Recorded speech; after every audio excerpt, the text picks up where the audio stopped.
Jusqu'à 9 h, Good Morning Business.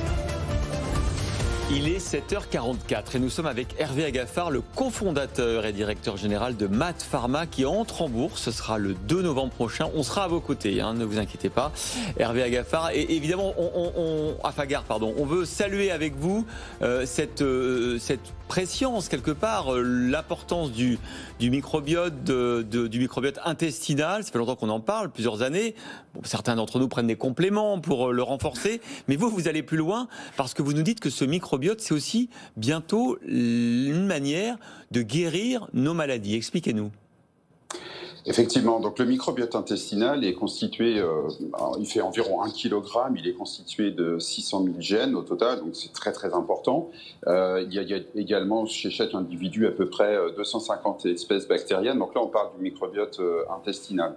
Et ce microbiote, il a un rôle essentiel notamment dans la modulation du système immunitaire. Et donc les applications notamment qui sont les nôtres en oncologie passent par le fait de moduler le microbiote intestinal, soit pour viser directement des pathologies comme le rejet de greffe de cellules souches, par exemple pour des patients qui ont une leucémie typiquement, ou alors venir en coopération avec des traitements type immunothérapie. Et l'association entre la modulation du microbiote intestinal et ces immunothérapies vont permettre d'avoir une efficacité accrue des traitements anti-cancer, effectivement. Alors on imagine que cette introduction en bourse, c'est bien pour avoir évidemment des financements. Mais ma question c'est, il y a un contexte porteur pour les biotech, mais c'est risqué. Et puis d'autres ont renoncé à entrer en bourse. Est-ce que vous y allez malgré de mauvaises conditions de marché? Est-ce que c'est pas un peu risqué? Je pense que quand on s'est lancé, effectivement, notamment avec Evergrande, qui était en grande difficulté à ce moment-là, les conditions de marché étaient pas très bonnes et on s'est posé effectivement quelques questions. On a le sentiment, de notre point de vue, que les conditions de marché sont en train de s'améliorer et qu'on voit qu'il y a quand même une bonne résistance. Donc, il nous paraît important aujourd'hui pour nous de prendre notre chance, tout simplement. Et voilà, on est dans ce contexte-là et effectivement, on est conscient des conditions et on pense qu'elles vont dans le bon sens. Et ce qui fait qu'on arrive, de notre point de vue, plutôt sur une bonne dynamique, ce qui est toujours intéressant quand on fait une introduction. Alors quand même, c'est vrai que c'est un secteur économique extrêmement porteur, soutenu. Vous avez vous-même eu 2 millions de subventions dans le cadre du plan France Relance. On sait qu'il y a beaucoup de fonds d'investissement qui sont extrêmement dotés. On parle souvent de milliards de fonds disponibles pour investir dans les biotech. Vous faites le choix de la bourse. Alors, on vous le reproche pas du tout, mais on essaie de comprendre ce que vous en attendez en plus, effectivement. Est-ce que c'est une question aussi de notoriété, ou d'accès à des marchés internationaux, le fait d'être une entreprise cotée? En fait, MaaT Pharma a déjà levé aujourd'hui 46 millions d'euros en 3 tours, effectivement. Ouais. Aujourd'hui, 2/3 de nos investisseurs sont des spécialistes du microbiote. Donc, un des objets de cette introduction en bourse aussi, c'est d'élargir notre base d'investisseurs. Le microbiote a un champ d'application quasiment illimité. On est vraiment sur un changement de paradigme médical et il est important pour nous d'élargir cette base, d'avoir des spécialistes, des spécialistes de la tech et des spécialistes plutôt des généralistes. Donc pour nous, cette introduction en bourse, c'est vraiment d'élargir la base et de structurer l'entreprise aussi pour la mettre, je dirais, au prochain niveau en termes d'organisation. Et puis, comme vous l'avez dit, la visibilité est importante également pour nous. On parle donc de rayonnement et de compétitivité. Le développement est ailleurs qu'en France.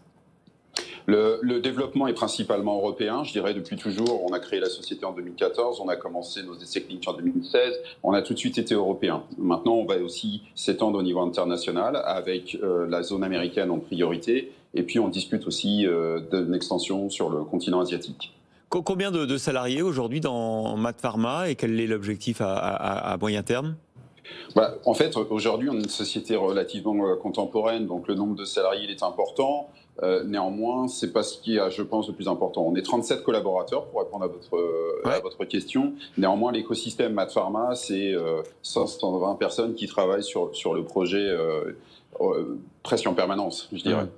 Vous allez chercher là des financements, c'est pour financer quoi? Des essais en cours et la mise sur le marché prochaine dans l'Union européenne, c'est à quel horizon? C'est dans quelques années?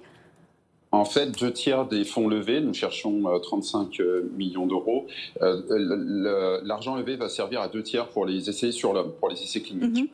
Potentiellement, dans un an, MaaT Pharma a 2 essais cliniques de phase 3 actifs, donc ça demande pas mal de cash. Si notre essai de phase 3 le plus avancé se déroule comme convenu et que les résultats sont positifs, nous pourrions faire une demande d'autorisation de mise sur le marché en 2024. Et je tiens aussi à préciser que notre produit est déjà pré-commercialisé, je dirais, en France, grâce à des systèmes d'accès précoce qui permet déjà de mettre à disposition notre médicament pour des patients qui ont un cancer. Tout à l'heure, vous nous disiez à quel point la recherche sur le microbiote ouvrait un champ thérapeutique énorme. Vous pouvez nous réexpliquer ça, en quoi maîtriser ce qui se passe dans notre intestin, quelles sont les bactéries, les microbes qui le peuplent, peut permettre de changer la donne? Le mot-clé, c'est dysbiose. C'est-à-dire que un dérèglement de la flore intestinale, un dérèglement du microbiote intestinal va amener des dérèglements sur la partie humaine, sur la partie système immunitaire, sur le fonctionnement neurologique. Et en fait, aujourd'hui, on est capable de qualifier, de caractériser cette dysbiose grâce à des méthodes de séquençage d'ADN bactérien, pour faire simple, et 25% de la population mondiale souffre d'une dysbiose. 75% des obèses souffrent d'une dysbiose. Donc effectivement, les modes de vie modernes, l'alimentation, le mode de vie, le stress, les médicaments, tout ça participe à la création de cette dysbiose. Et en fait, c'est en ça que la dysbiose est une maladie complètement transverse, et particulièrement chez les patients qui ont un cancer, on va avoir une aggravation du cancer dans ces pathologies-là et une moindre efficacité des traitements. Et c'est pour ça que c'est très important d'attaquer cette maladie sur cet angle qui est complètement original. Merci beaucoup Hervé Affagard, cofondateur et directeur général de MaaT Pharma. Donc là, le processus d'introduction en bourse est lancé et s'achèvera le 2 novembre. On va suivre évidemment ça de très près. Merci beaucoup.